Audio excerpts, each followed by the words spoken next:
In spite of my curiosity, I've never made my own earthenware cooking pots because I've always been slightly worried that they'll crack when used on a flame or in the oven. But I've come across a great terracotta clay, so I'm going to put aside my concern and see how this goes. So I start by preparing my clay. I'm using 1.8 kilos for the base and 2 kilos for the top.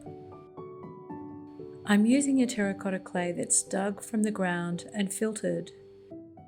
It fires to a warm orange that I think will work perfectly for a tagine.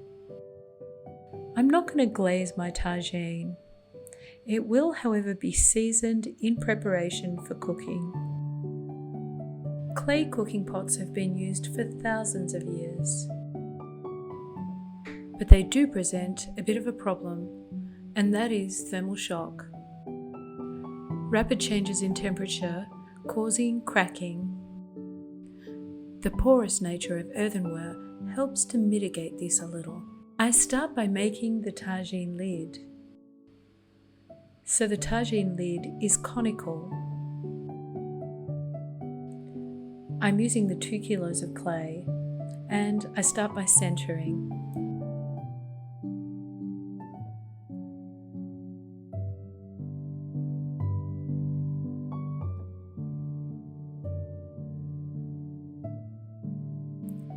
Now I flatten the clay to about 26 centimeters across. And once I've brought the clay right out, I start to push down into the center of the clay.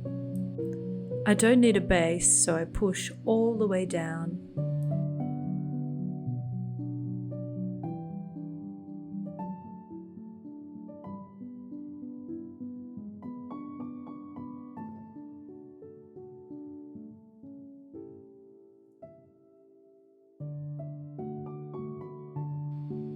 There's no clay to compress here, but I do clean up a little on the inside.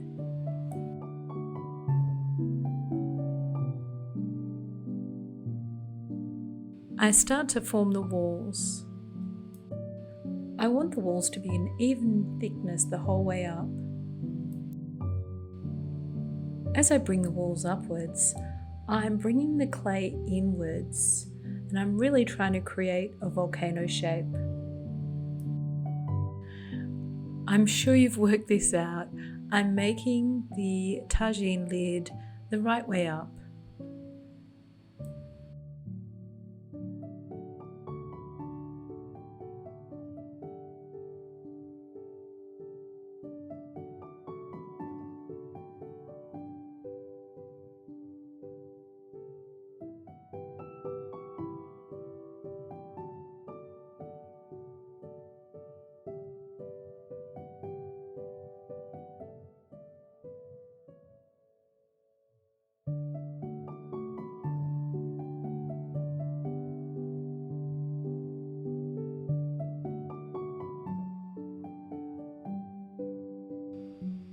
I collar in and compress. I'm bringing the clay right in to form a neck.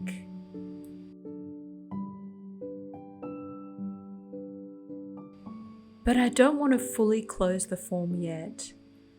Because I don't want the neck to be too thin, I'm going to fill this in with a little clay later to close the form off.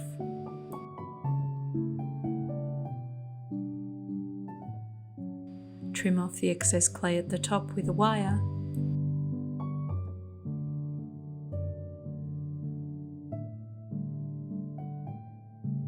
And shape the tagine lid.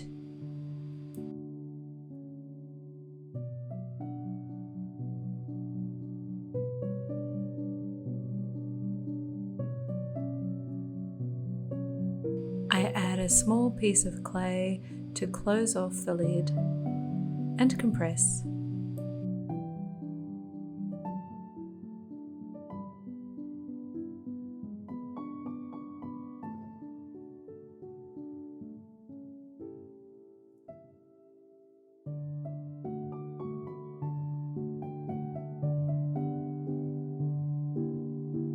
I trim around the base and set aside to dry to leather hard. Because this is effectively a closed form, I use a pin tool to make a tiny hole to let pressure out as the form dries. So I move on to the base. So I center the remaining clay.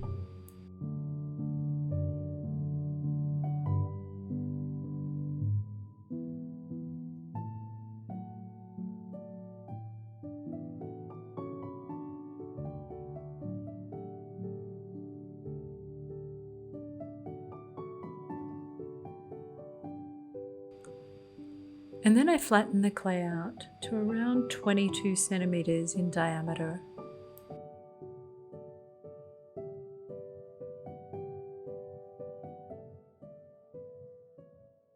I open out, leaving the base quite thick, and then compress.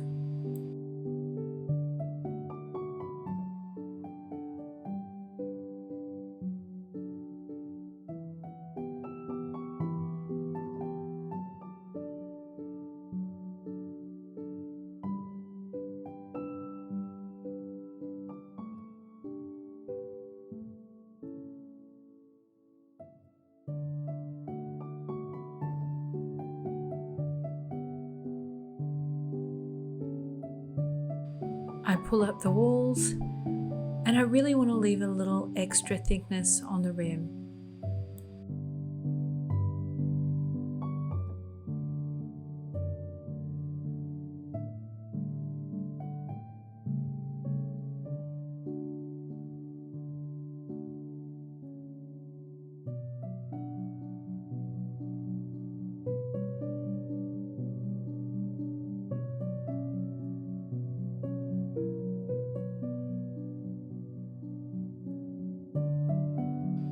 The extra clay on the rim is used to form the gallery.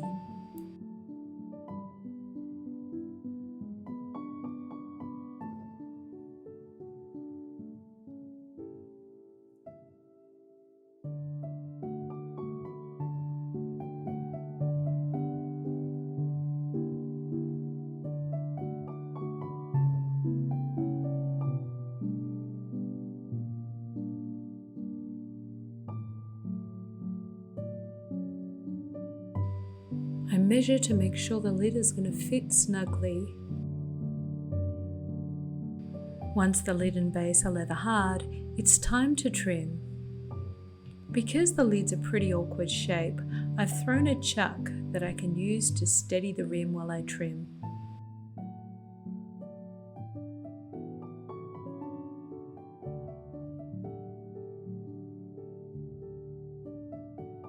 I'm just trimming around the edge of the rim.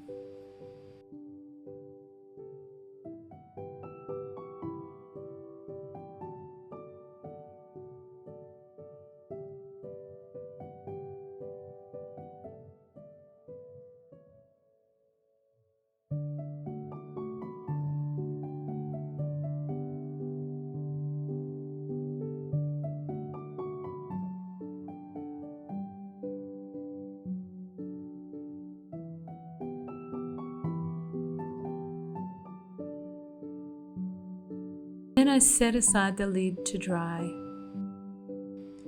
I trim the base.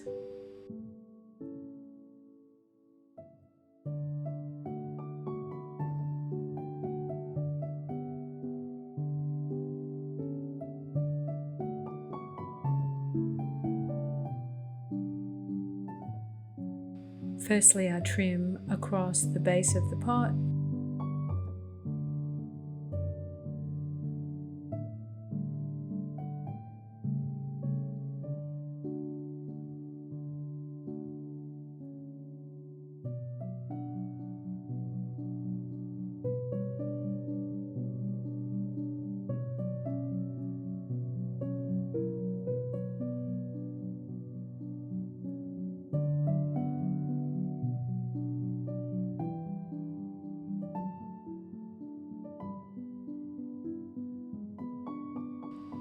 And then around the foot.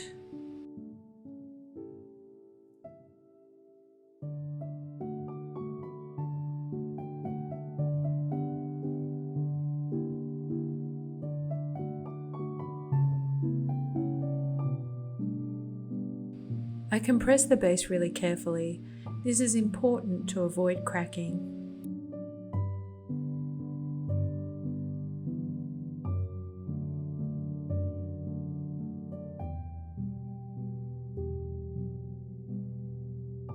And I set the base and lid together to dry.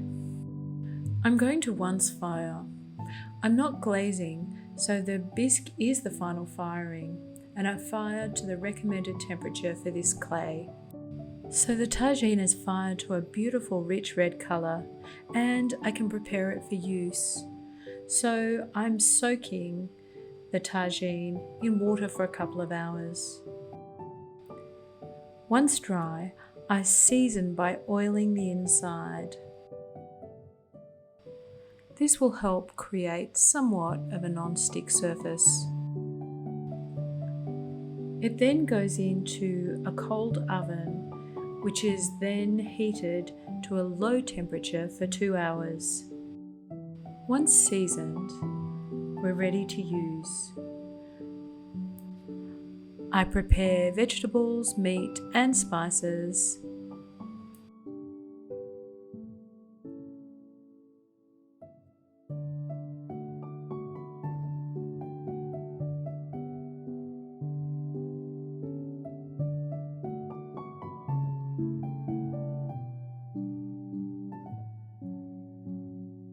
And I layer them in the tagine.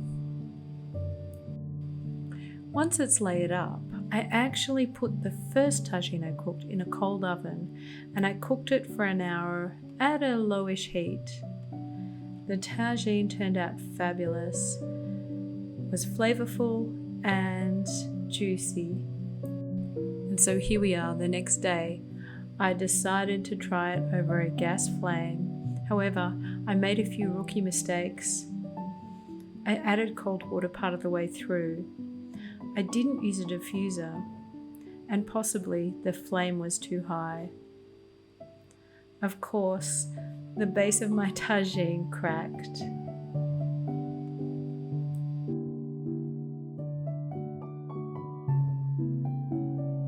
No matter, the tagine cooked in the oven was fine. I'll keep on experimenting. In the meantime, check out my making tableware videos. And happy potting!